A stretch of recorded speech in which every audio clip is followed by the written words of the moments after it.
Use of model cell. Model cell का प्रयोग किस तरह से करेंगे, देखिए। सेल एक मॉडल ऑक्सिलरी है। इसका प्रयोग फ्यूचर में होने वाले एक्शंस के लिए किया जाता है। इसका प्रयोग फर्स्ट पर्सन सब्जेक्ट्स आई और वी के साथ होता है। सेंटेंस देखेंगे हम। I shall go to school tomorrow. दूसरा है we shall watch this film tonight. C है I shall leave for Mumbai this evening.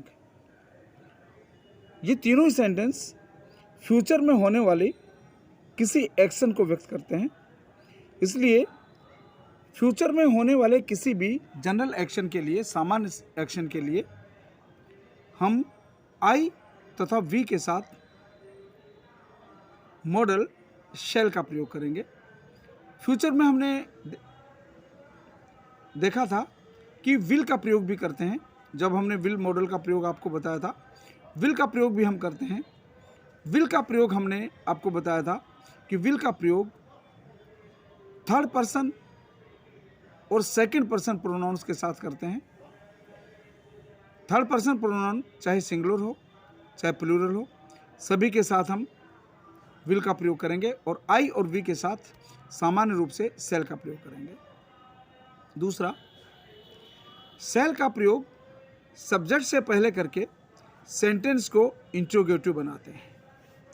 जब हम शैल का प्रयोग सब्जेक्ट से पहले कर देंगे तो सेंटेंस इंट्रोगेटिव बनेगा, क्योंकि विल और शैल दोनों ही ऑक्सिलरीज हैं और ऑक्सिलरीज का प्रयोग हम सेंटेंस को इंट्रोगेटिव बनाने के लिए सब्जेक्ट से पहले करते हैं।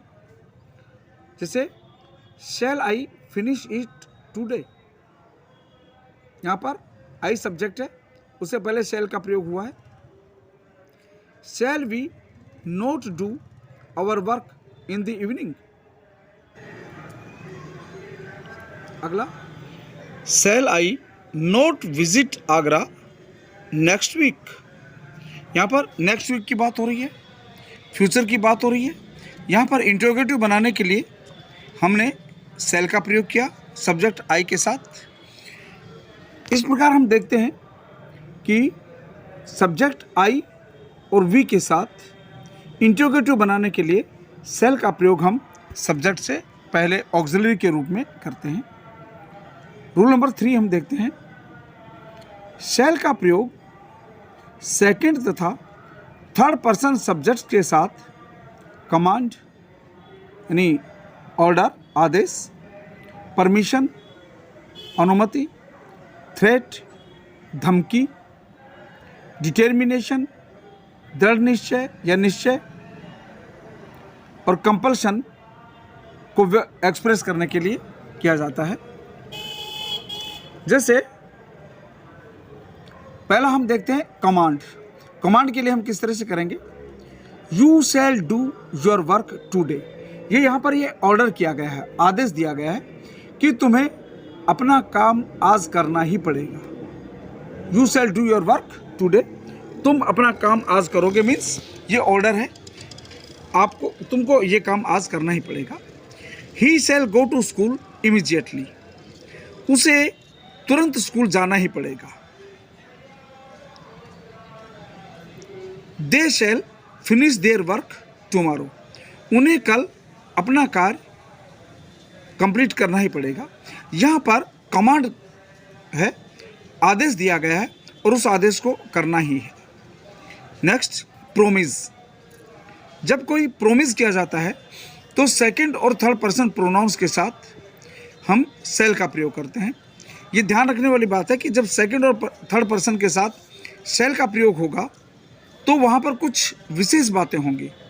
जैसे इसमें प्रोमिस पहला है, you shall have a holiday tomorrow. ये एक प्रोमिस किया गया है कि कल तुम्हें छुट्टी हर हालत में मिलेगी ही मिलेगी। You shall gate a beautiful watch if you get good marks. ये कहा गया है, ये प्रोमिस किया गया है कि यदि तुम्हें अच्छे नंबर मिलेंगे तो तुम्हें एक बहुत ही सुंदर घड़ी मिलेगी।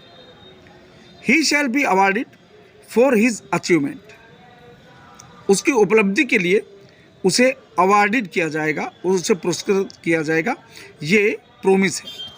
अब अगला हम देखते हैं थ्रेट है, धमकी दी गई है। ऑल ट्रेटर्स सेल डाई, सभी ट्रेटर्स को मरना पड़ेगा, ये धमकी है, सभी ट्रेटर्स मारे जाएंगे। He shall be punished if he commits this mistake again, ये धमकी दी गई है कि यदि वो ये गलती फिर से करेगा तो उसे पनिश किया जाएगा, उसे सजा दी जाएगी, ये धमकी दी गई है। नेक्स्ट हम देखते हैं, if you are late you shall be punished, यदि तुम लेट होते हो, यदि तुम्हें देर होती है तो तुम्हें सजा दी जाएगी। अगला है डिटर्मिनेशन, दृढ़ निश्चय। You shall win this match, तुम यह मैच अवश्य जीतोगे। यू के साथ शैल आ गया, ये डिटर्मिनेशन होगा। You shall win this match, तुम यह मैच अवश्य जीतोगे। ही शैल ओबे मी, वह अवश्य ही मेरा आज्ञा का पालन करेगा। दे शैल कंप्लीट देयर वर्क टुडे, वे आज अपना कार्य पूरा अवश्य करेंगे। डिटर्मिनेशन है। कंपल्सन, अनिवार्यता, किसी चीज़ की अनिवार्यता होना कंपल्सन होता है। You shall come to office before 9, यानी ये कंपल्सन है, ये अनिवार्यता है कि तुम्हें ऑफिस 9 बजे से पहले ही आना होगा। They shall pay their dues before 5th of every month, उन्हें अपना बकाया हर महीने 5 तारीख से पहले देना पड़ेगा, चुकाना पड़ेगा, ये भी कंपल्सन है। He shall reach the ground at 9 AM, उसे 9 बजे ग्राउंड पर पहुंचना ही पड़ेगा, ये इसमें कंपल्सन दर्शाया गया है। अब फोर्थ रूल हम देखते हैं, शैल का प्रयोग इंटरोगेटिव सेंटेंसेस में फर्स्ट पर्सन सब्जेक्ट्स के साथ, सजेशंस यानी सुझावों को, सिंपल फ्यूचरिटी सामान्य भविष्य में होने वाली घटना को, परमिशन अनुमति तथा डिजायर इच्छा को व्यक्त करने के लिए किया जाता है। पहले हम देखते हैं सजेशंस, सुझाव है।